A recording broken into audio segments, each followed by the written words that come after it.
السلام علیکم پیارے بچوں، کنیز فاطمہ راولپنڈی کے اسلامی سوالوں کے جواب ویڈیو پارٹ 3 11 سے 15 اسلامی سوالوں کے جواب۔ آپ تمام کے تعاون کا شکریہ۔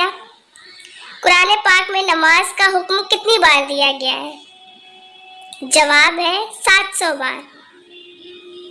قرآن پاک کی کس سورہ میں حج کا حکم ہے؟ جواب ہے سورہ ال-عمران۔ قرآن پاک میں آیات کی تقریباً تعداد کتنی ہے؟ تو بچوں جواب ہے 6666۔ صحابہ میں سب سے پہلے حافظ قرآن کون تھے؟ حضرت عثمان غنی رضی اللہ تعالیٰ عنہ۔ پہلی وحی کے بعد دوسری وحی کے درمیان کتنا وقفہ تھا؟